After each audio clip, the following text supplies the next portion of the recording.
నువ్వు అప్పులు చేస్తావు, ప్రజల్ని బాధ పెడతావు. నేను చేసేది సంపద సృష్టిస్తా, ఆదాయాన్ని పెంచుతా. ఓకే, చూద్దాం.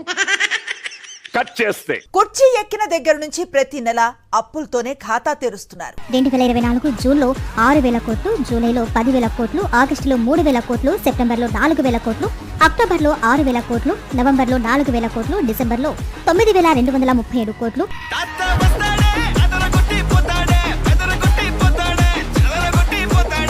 ఈ ఏడాది ఫిబ్రవరిలో 6,000 కోట్లు, మార్చి 4న 3,600 కోట్లు, మార్చి 24న మరో 4,548 కోట్లు, ఏప్రిల్లో 5,750 కోట్లు, తాజాగా మే 6వ తేదీన 6,822 కోట్లు అప్పు చేసింది.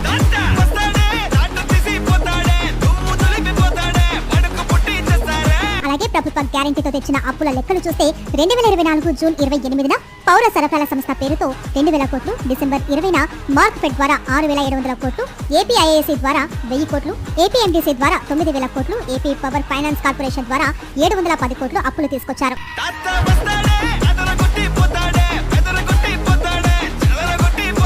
అమరావతి కోసం హట్కో నుంచి 11,000 కోట్లు, జర్మనీకి చెందిన KfW సంస్థ నుంచి 5,000 కోట్లు, ప్రపంచ బ్యాంక్, ఏషియన్ డెవలప్మెంట్ బ్యాంకు నుంచి రుణం 15,000 కోట్లు తీసుకుంది ఏపీ ప్రభుత్వం.